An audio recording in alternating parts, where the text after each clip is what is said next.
Et nous poursuivons ces Innovation Meetup en direction du CES 2025 et une fois n'est pas coutume, nous n'allons pas parler à quelqu'un qui va y aller mais qui y est allé plusieurs fois et c'est son rétexte que nous venons chercher ici, Philippe Lebas, CEO et cofondateur de Erudite que je croise à tous les salons, avec qui on échange beaucoup et puis on s'est dit ce serait intéressant de partager ton témoignage. Bonjour Philippe. Bonjour Mathieu, j'espère que tu vas bien. Tout va bien, mais toujours, quand on parle d'innovation, de recherche, on a toujours des choses à se dire. En quelques mots érudites, allez vas-y, parce qu'en fait, c'est un petit bijou technologique, moi j'adore présenter, et on parlera du petit chien après. D'accord.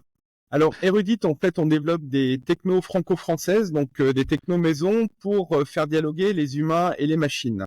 Donc l'idée, c'est à la fois de libérer les mains des opérateurs dans des mondes industriels, mais aussi de faire baisser la charge cognitive dans des environnements qui sont de plus en plus complexes. Donc ces technos, elles embarquent de la reconnaissance de la parole, des briques, en fait, on va dire, de traitement du langage et des systèmes de compréhension des environnements métiers. Et ça permet juste d'avoir un dialogue fluide, un peu comme on peut avoir aujourd'hui, ensemble, Mathieu, entre un humain et une machine. Donc en fait, on va avoir une espèce de super collaborateur 4.0, toujours dispo, toujours prêt à répondre, et il répond justement. Voilà. Alors on en avait parlé notamment parce qu'il y a le secteur défense, mais pas que, sur lequel tu travailles beaucoup, et tu avais beaucoup insisté sur deux éléments qui m'avaient marqué. Capacité de la déconnexion du modèle, donc être en mesure d'être déconnecté pendant l'opération. Et deuxième élément, c'est tout le travail que tu as fait avec tes équipes sur l'ontologie et la façon de mieux comprendre un français imparfait, notamment par rapport à des métiers défense. Tout à fait. Alors tu abordes les deux sujets cruciaux aujourd'hui qu'on retrouve dans les discussions, c'est comment on peut être dans des technologies souveraines, embarquables, déconnectées d'Internet, pour garantir la sécurité des données. Donc c'était un petit peu le moteur en fait de tout ce qu'on a fait depuis des années. On s'est vraiment échiné à faire des technologies qui soient extrêmement minimalistes pour qu'on puisse les embarquer dans des petits environnements. On n'ait pas besoin de connexion Internet. Notre premier sujet, en fait, tu parlais de sujet de défense, on a travaillé sur un assistant en fait dans le cockpit du futur avion de combat. Et donc l'idée c'était que le pilote pouvait discuter un peu à la manière de Luke Skywalker dans le X-Wing, voilà, et de dialoguer avec ces machines directement et ne pas avoir en fait à toucher à des dizaines de boutons d'interface. Et l'idée c'était vraiment de simplifier la tâche en fait du pilote au sein de la machine. Donc ça c'est un premier jet. Et en fait ça s'est rendu possible parce qu'en fait on fait comprendre au préalable à la machine à travers les ontologies ce qu'est un process métier. En fait, on n'est pas sur un système probabiliste ou statistique où en fait on va être obligé de vérifier en fait si la réponse est bonne.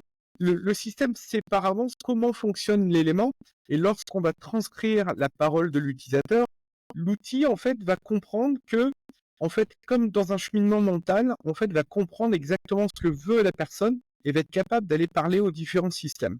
Voilà ce qu'on fait aujourd'hui. Alors on le fait sur des systèmes très complexes mais aussi sur des toutes petites machines. Alors, si toute petite machine, tu me lances pile poil la transition sur le CES.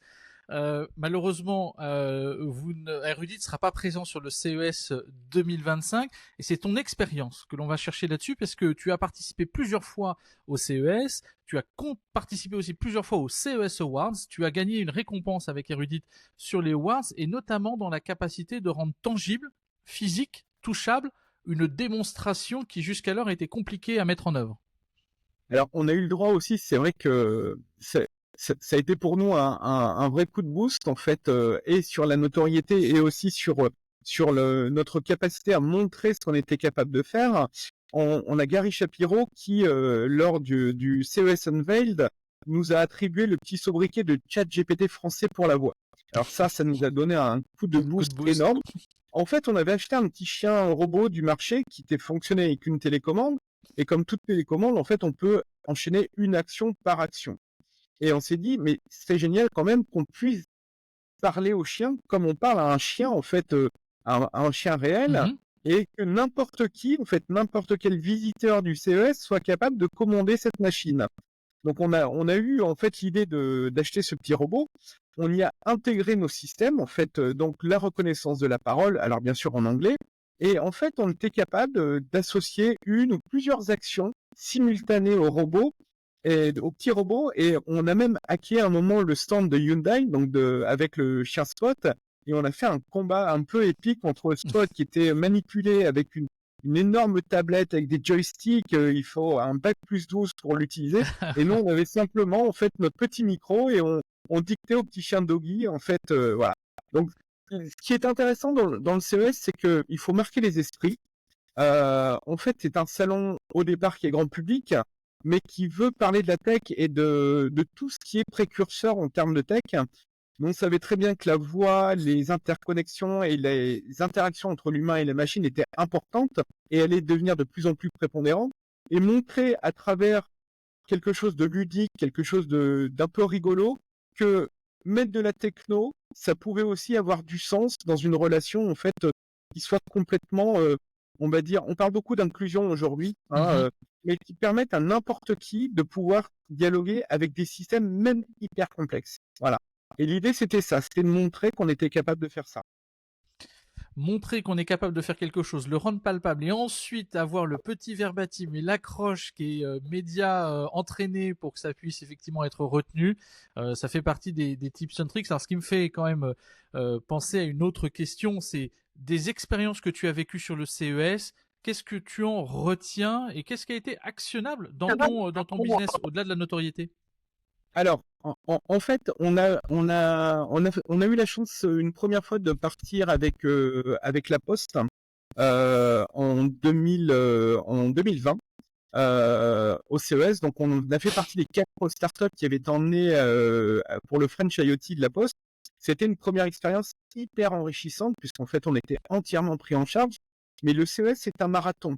Alors, c'est un marathon 2-3 mois avant, c'est un marathon pendant les 5 jours, et c'est un marathon, en fait, dans les 2-3 mois Après. qui suivent. Voilà. Parce qu'en fait, on est tellement dans l'enthousiasme, en fait, du salon, on est vraiment très sollicité, très, très sollicité. Il faut vraiment tirer parti de chaque rencontre. Il faut pas hésiter à aller voir les gens, parce qu'en fait, les gens sont là pour ça. Ils sont là pour être interpellés dans les allées. Si vous ne le faites pas, en fait, ça sert à rien de faire le déplacement. Et ce qui est intéressant aussi, c'est qu'on arrive à toucher beaucoup de boîtes françaises au CES, parce qu'on a tous les COMEX en fait qui viennent en fait en visite, parce que je pense qu'on considère que si une boîte arrive à aller exposer à plusieurs milliers de kilomètres comme ça des technos au milieu d'une grande messe technologique, c'est que quelque part il y a peut-être quelque chose d'intéressant chez eux. Et on a eu quelques retours très intéressants. Alors on a gagné beaucoup en notoriété. Les gens nous parlent beaucoup du petit chien. Voilà, dès qu'on nous vend, ah, c'est vous le petit chien, c'était génial et tout. Mais on leur explique que ça, c'est la partie immergée de l'iceberg. Tout ce qui est en dessous. Et en fait, l'année dernière, on était là en tant que visiteur, on a été un petit peu déçus en tant que visiteur. On s'attendait à une grande vague des LLM avec plein de cas d'usage. Ouais, je suis d'accord avec toi. Et en fait, on s'est aperçu que, mis à part le petit logo ChatGPT Inside, en fait, il n'y avait pas grand-chose. Moi, je suis resté beaucoup sur ma faim par rapport à ça. Mais c'est ce qui nous a donné aussi l'espoir, c'est de dire on est sur la bonne voie. Le fait de pouvoir coupler des technologies, de les intégrer et de les proposer dans un monde B2B, en fait, à des gens qui ont des pénibilités au travail, des irritants, qui ont du mal à se connecter, à trouver de l'info, on est sur une comment dire, une voie qui aujourd'hui trouve comment dire des percées commerciales. Donc cette année on a beaucoup travaillé là-dessus, notamment dans le monde de l'industrie. Voilà, on annonce de temps en temps sur les réseaux sociaux quelques succès. On en a d'autres qui vont arriver, notamment un projet avec les sapeurs-pompiers. Alors ça nous tient beaucoup à cœur, puisque ce sont quand même des gens qui prennent soin de nos vies, et mettre à leur disposition des technologies qui vont leur faciliter le travail sur le terrain, c'est quand même génial.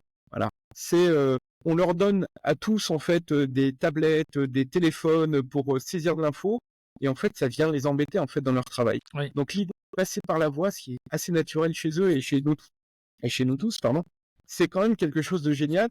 surtout quand la transcription, elle est 100%, quasiment 100% exacte. On n'introduit pas de biais. En fait, on est capable d'être résilient aux accents, aux environnements bruités, bruyants. On est embarqué dans des tout petits environnements. Bah, c'est quelque chose qui aujourd'hui, en fait, porte ses fruits. Et ces CES, en fait, nous ont permis d'acquérir cette notoriété, cette reconnaissance, en fait, par rapport à des industriels de renom.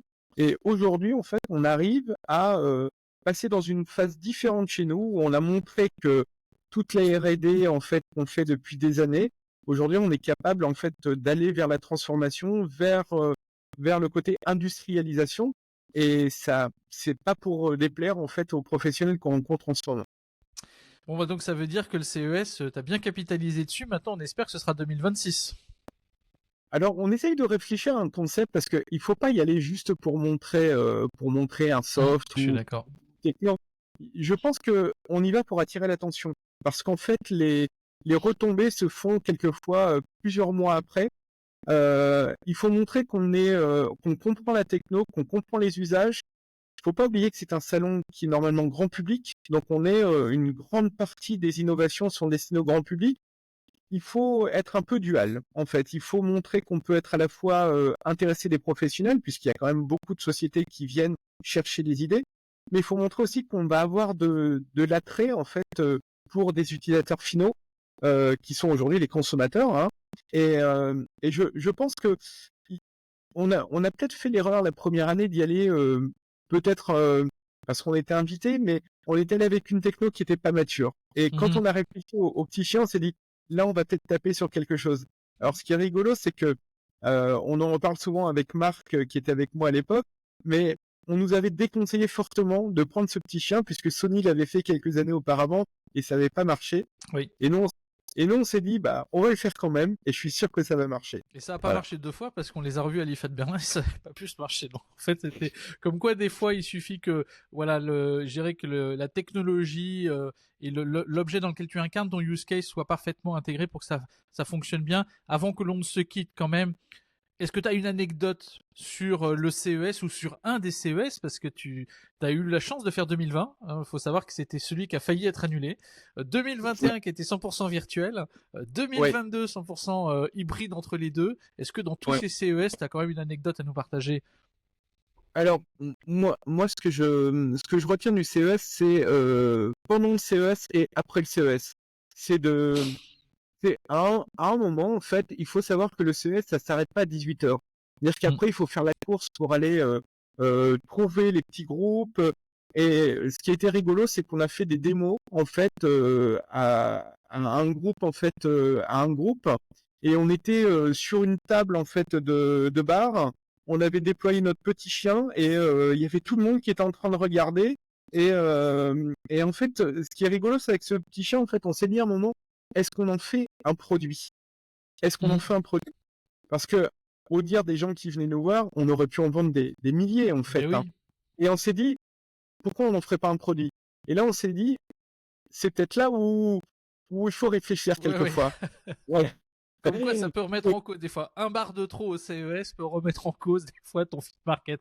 Ça roule. Tout à fait. Super. Tout Bah, à en fait. tout cas, merci beaucoup, Philippe. Je rappelle Philippe Lebas, CEO, cofondateur de Erudite, qu'on a vu de nombreuses années sur le CES, qui malheureusement ne sera pas de cette délégation pour 2025. Ce n'est que partie remise. Et puis, il y a d'autres salons. En tout cas, merci de ton intervention et de ton Je, témoignage. je serai avec vous par la pensée et avec des ondes positives pour tous les Et on participants. t'enverra des photos. Ça roule. Ok, super. À très Merci. bientôt, À monsieur. bientôt. Merci beaucoup.